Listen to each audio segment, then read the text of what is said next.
أعوذ بالله من الشيطان الرجيم. بسم الله الرحمن الرحيم.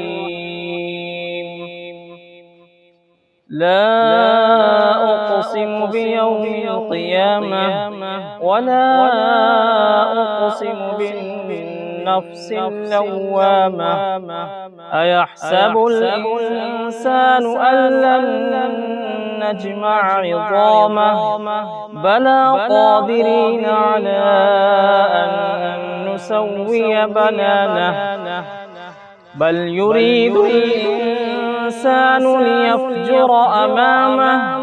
يسأل أيان يوم القيامة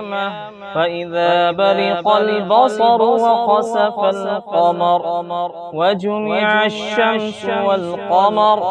يقول الإنسان يومئذ أين المفر كلا لا وزر إلى ربك يومئذ المستقر ينبأ الإنسان يومئذ بما قدم وأخر بل الإنسان على نفسه بصيرة ولو ألقى معاذيره لا تحرك به لسانك لتعجل به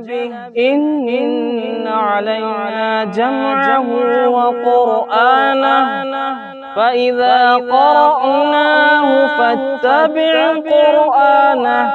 ثم إن علينا بيانه كلا بل تحبون العاجلة وتذرون الآخرة وجوه يومئذ ناظرة إلى ربها ناظرة ووجوه يومئذ باسرة تظن أن يفعل بها فاقرة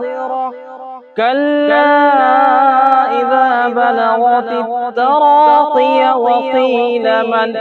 راق وظن أنه الفراق والتفت الساق بالساق إلى ربك يومئذ المساق فلا صدق ولا صلى ولكن كذب وتولى ثم ذهب إلى أهله يتمطى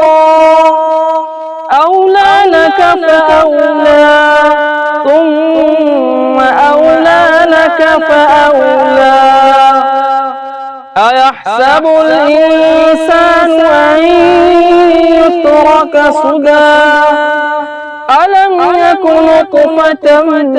مني يمنى ثم كان علقة فخلق فسوى فجعل منه الزوجين الذكر والأنثى أليس ذلك بقادر على أن يحيي الموتى